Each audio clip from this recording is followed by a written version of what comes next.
आपण पाहत आहात RK न्यूज, बातमी तुमची, आवाज आमचा।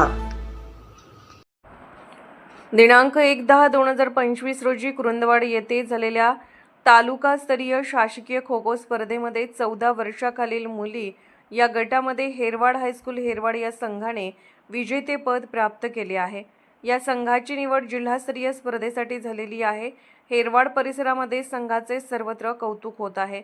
हेरवाड हायस्कूल हेरवाड या संघाने स्पर्धेत उपात्य सामन्यात SP हायस्कूल कुरुंदवाड या संघावर 1 डाव 2 गुणांनी विजय मिळवला, तर अंतिम सामन्यात हरोली हायस्कूल हरोली या संघावर 1 डाव 1 गुणांनी विजय मिळवून निर्विवाद वर्चस्व प्रस्थापित केले।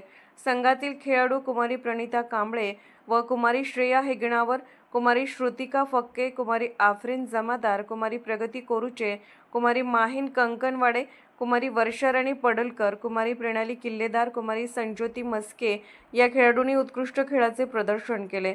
विजयी संघाला संस्थेचे अध्यक्ष माननीय श्री रावसाहेब उर्फ दा पाटील, सचिव श्री अजित पाटील, सर्व संचालक, शाळेचे मुख्याध्यापक श्री प्रकाश मोहिते सर, सर्व शिक्षक शिक्षकेतर कर्मचारी यांचे प्रोत्साहन, तर प्रशिक्षक श्री अजित दिवटे सर यांचे मोलाचे मार्गदर्शन लाभले। RK न्यूज चॅनलला लाईक करा, शेअर करा आणि सबस्क्राईब करा।